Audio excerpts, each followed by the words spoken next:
Chapitre 16. Je vous ai dit ces choses afin qu'elles ne soient pas pour vous une occasion de chute. Ils vous excluront des synagogues, et même l'heure vient où quiconque vous fera mourir croira à rendre un culte à Dieu. Et ils agiront ainsi parce qu'ils n'ont connu ni le Père ni moi. Je vous ai dit ces choses afin que, lorsque l'heure sera venue, vous vous souveniez que je vous les ai dites. Je ne vous en ai pas parlé dès le commencement parce que j'étais avec vous. Maintenant, je m'en vais vers celui qui m'a envoyé. Et aucun de vous ne me demande « Où vas-tu » ? Mais parce que je vous ai dit ces choses, la tristesse a rempli votre cœur. Cependant, je vous dis la vérité. Il vous est avantageux que je m'en aille, car si je ne m'en vais pas, le Consolateur ne viendrait pas vers vous. Mais si je m'en vais, je vous l'enverrai. Et quand il sera venu, il convaincra le monde en ce qui concerne le péché, la justice et le jugement. En ce qui concerne le péché, parce qu'il ne croit pas en moi. La justice, parce que je vais au Père et que vous ne me verrez plus. Le jugement, parce que le prince de ce monde est jugé. J'ai encore beaucoup de choses à vous dire, mais vous ne pouvez pas les porter maintenant.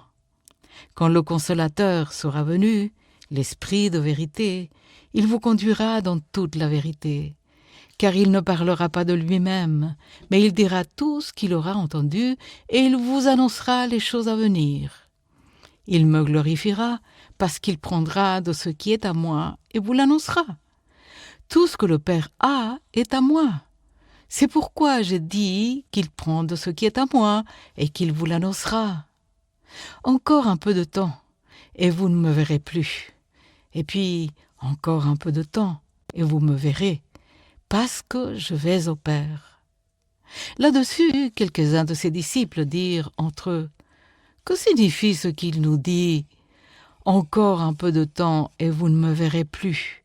Et puis encore un peu de temps, et vous me verrez.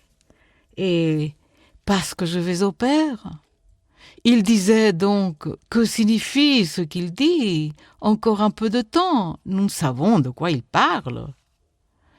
Jésus, sachant qu'ils voulaient l'interroger, leur dit, « Vous vous questionnez les uns les autres sur ce que j'ai dit. Encore un peu de temps, et vous ne me verrez plus. Et puis encore un peu de temps, et vous me verrez. En vérité, je vous le dis, vous pleurerez, et vous vous lamenterez, et le monde se réjouira. Vous serez dans la tristesse, mais votre tristesse se changera en joie.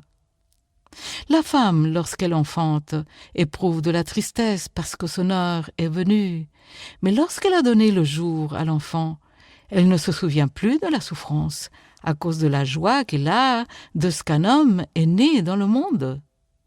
Vous donc aussi, vous êtes maintenant dans la tristesse, mais je vous reverrai, et votre cœur se réjouira, et nul ne vous ravira votre joie. En ce jour-là, vous ne m'interrogerez plus sur rien. En vérité, je vous le dis, ce que vous demanderez au Père, il vous le donnera en mon nom. Jusqu'à présent, vous n'avez rien demandé en mon nom. Demandez, et vous recevrez, afin que votre joie soit parfaite. Je vous ai dit ces choses en parabole. L'heure vient où je ne vous parlerai plus en parabole, mais où je vous parlerai ouvertement du Père. En ce jour, vous demanderez en mon nom, et je ne vous dis pas que je prierai le Père pour vous, car le Père lui-même vous aime, parce que vous m'avez aimé, et que vous avez cru que je suis sorti de Dieu. Je suis sorti du Père et je suis venu dans le monde. Maintenant, je quitte le monde et je vais au Père. » Ses disciples lui dirent, « Voici, maintenant tu parles ouvertement, et tu n'emploies aucune parabole. Maintenant nous savons que tu sais toutes choses, et que tu n'as pas besoin que quelqu'un t'interroge. C'est pourquoi nous croyons que tu es sorti de Dieu. » Jésus leur répondit, « Vous croyez maintenant. Voici, l'heure vient, et elle est déjà venue, où vous serez dispersés chacun de son côté, et ou vous me laisserez seul. Mais je ne suis pas seul, car le Père est avec moi. Je vous ai dit ces choses afin que vous ayez la paix en moi. Vous aurez des tribulations dans le monde, mais prenez courage, j'ai vaincu le monde.